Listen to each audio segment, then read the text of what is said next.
दोस्तों, सांपों को लेके भारतवर्ष में बहुत ज़्यादा मिथक है। अगर आप ये कहें कि मिथ्स और स्नेक साथ-साथ या पैरेलली रन करते हैं तो अतिशयोक्ति नहीं होगी। आपको यहाँ पर रंग बदलने वाले सांप भी दिख जाएँगे और ऐसे सांप भी दिख जाएँगे जिनके बारे में कहा जाता है कि वो 100 वर्ष तक जीवित रखें अगर उन्हें, तो आपको मणि की प्राप्ति होती है। कुछ ऐसा ही वाक़या इस स्नेक के रेस्क्यू के दौरान हुआ, जहाँ दीपक जी को वहाँ के एक अधेड़ उम्र के व्यक्ति ने ये कहा कि अगर आप इसे 100 वर्ष तक रखें तो आपको मणि प्राप्त होगी। 100 वर्ष तक आप जीवित रहने की क्षमता रखते हैं दीपक जी?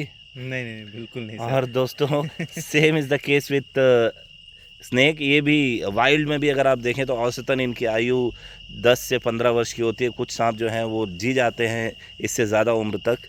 लेकिन किसी भी सूरत में ये पॉसिबल नहीं है कि इनको मणि की प्राप्ति होती हो।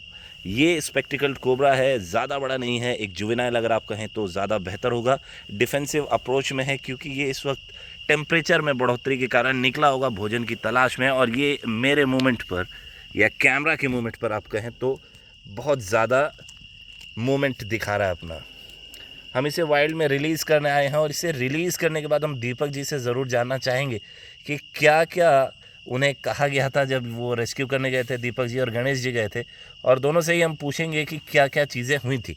पहले दोस्तों हम इसे रिलीज़ कर देते हैं क्योंकि ये इस वक्त हो सकता है शिकार पर निकला हो और अपने शिकार को ये अच्छी तरीके से ढूंढ कर खाना पसंद करे।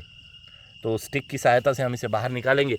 साथ ही हम सतर्क भी रहेंगे इसी दौरान कि कहीं इधर उधर कुछ हो ना जाए या फिर ये इधर उधर ना चला जाए, क्योंकि अंधेरा बहुत है दोस्तों इस वक्त। तकरीबन 8 सवा 8 का ये वक्त है रात के, और टेम्परेचर धीरे धीरे दोस्तों ऊपर जा रहा है। और जैसे जैसे टेम्परेचर ऊपर जाएगा दोस्तों, अब रेस्क्यूज़ के कॉल हमें बढ़ते जाएंगे और दूसरे स्नेक्स भी दिखते जाएंगे। जितना ज़्यादा दोस्तों सांप छोटा होता है उतना ज़्यादा अपने जीवन के प्रति वो डिफेंसिव होता है। और यहाँ अगर आप इसे देख रहे हैं तो इसका जो अप्रोच है वो डिफेंसिव इसलिए जैसे ही अभी ज़्यादा कुछ हमने नहीं किया, बस मैंने एक कदम पीछे लिया था, लेकिन इसका जो अप्रोच था वो तुरंत चेंज हुआ। और इससे आप समझ सकते हैं कि अपने आसपास के एनवायरनमेंट को लेके, विसिनिटी को लेके कितने ज़्यादा सतर्क होते हैं।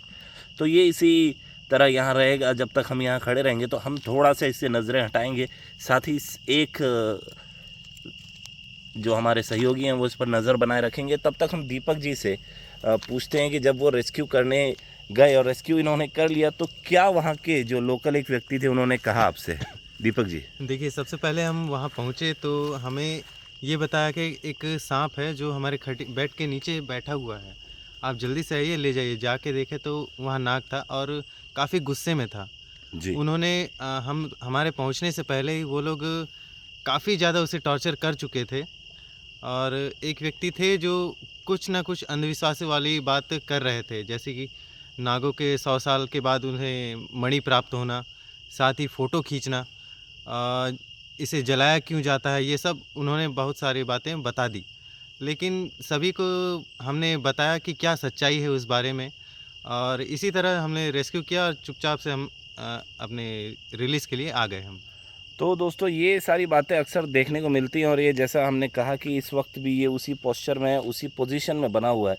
तो जैसे ही हम यहाँ से जाएंगे तो हो सकता है ये उसके बाद ही अपने आप को सुरक्षित महसूस करे और वहाँ यहाँ से आगे निकल जाए।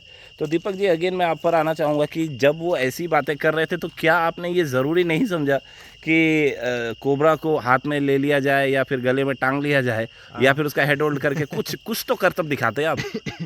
नहीं सर, हमारी टीम का पहला प्राथमिकता ये है कि हम जितना सेफ्टी से रेस्क्यू कर सकें, लोगों को सेफ़ रख सकें और ख़ुद को सेफ़ रख सकें। तो ये हमारी पहली प्राथमिकता रहती है, हमारी टीम का ये नियम है और हम उसी नियम से हम लगातार आगे भी काम करना चाहते हैं। पुनः मैं ये लोगों को बताना चाहूँगा कि हम कोई शोबाज़ी नहीं करना चाहते। शोबाज़ी करके हम वीडियो व्यू नहीं प्राप्त करना चाहते। हम लोगों को जानकारी देना चाहते हैं, जो कई सालों से लोगों के मन में अंधविश्वास बैठा है। दोस्तों, लोगों के मन में जो अंधविश्वास है उनको दूर करना आवश्यक है, और हमें इससे भी दूर जाना आवश्यक है, क्योंकि अगर हम नहीं गए तो ये इसी तरह यहाँ खड़ा रहेगा, और जो इसके अंदर अभी थोड़ी बहुत एनर्जी होगी जो ब्रूमेशन के बाद ये बाहर आया होगा, तो वो उसे हमें डराने में ही खर्च करता रहेगा। तो इसी नोट पर दोस्तों हम आपसे विदा लेना चाहेंगे। आप सब्सक्राइब करें हमारे यूट्यूब चैनल टीम एशियन प्रकृति और हम। जय हिंद, वंदे मातरम।